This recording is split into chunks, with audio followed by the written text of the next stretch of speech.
Stuart Hogg was originally facing charges of engaging in a course of conduct which caused you fear or alarm between April last year and August this year.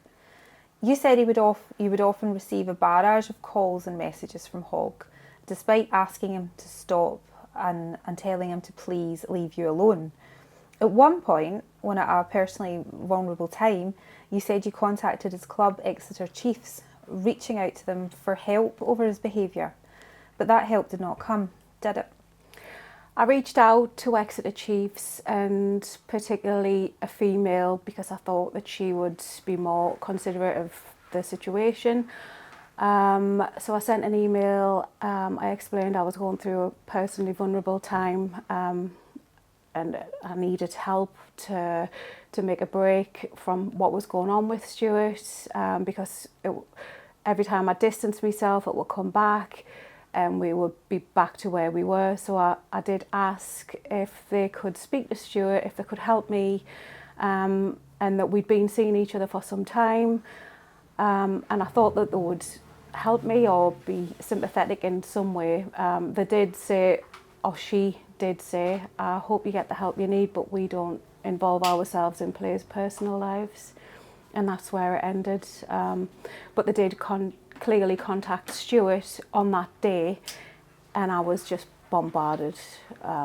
It was horrible. I was bombarded with calls and texts, just desperate to speak to us. And do you think that if a player is very successful on the pitch, that allows clubs or bosses to overlook some of their behaviour in their personal lives? I do believe everything was overlooked with Stuart as a player, and his personal life, because of how important he was at the club and how good he was. Obviously, he's there for the rugby, but it's a family club. I believe Gillian and Stuart's family mattered just as much as anybody else, and they should have intervened then. They should have let Gillian know then that this was going on, and they chose to brush it under the carpet, and it continued longer. And during your relationship and later friendship with Hogg, you say he confided in you about leaving the Scotland team. What did he tell you? He confided in me about everything. He often said, I tell you everything, you know everything about me, we're the same. He would often say that, and we were really good friends. I counted him as my best friend.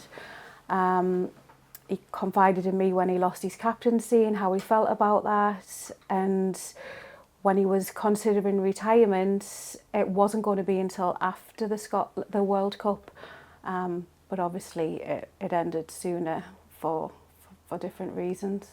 And Hogg was considered like a star on the pitch, and he'd previously portrayed himself as a family man. But in court it was heard that Hogg's drinking had often exacerbated his behaviour off the pitch. The former Scotland fullback also revealed earlier this year that he'd attended a rehabilitation centre to reset. Were you aware of his drinking, his behaviour? I was fully aware. Stuart was terrible when he was drunk. He was never aggressive or anything with me, but he would drink to the extreme. He wouldn't just go out and he knew it as well. He wouldn't just go and have one or two drinks. He would be the last one standing. Even amongst the younger players, it would be days, and he would probably go home and have an hour, and then go into the club for the social the next day. Mm-hmm. And Hogg was appointed a member of the Order of the British Empire, or an MBE, in the 2024 New Year Honours for services to rugby. However, he's now facing calls to be stripped of that honour. It comes after last week Queen Camilla backed a campaign aimed at bringing domestic violence to an end. Would you back calls for him to be stripped of his MBE? Absolutely, and I do believe that Stuart probably thinks he doesn't deserve it himself, because he hasn't spoken about it, he hasn't celebrated it, and I think that's it's come at a time where it's completely undeserving, because the truth is out there, and he is guilty of domestic abuse. And again, Queen Camilla is backing this campaign for women to have a voice and be heard. So to dismiss Gillian having a voice and being the victim, it just doesn't sit well that he would continue to hold his MBE. And Stuart Hogg has previously spoken out about being trolled on social media. You've said that he portrays himself as the victim. Stuart always portrays himself as the victim, and you believe that as his friend. I believed it all the time.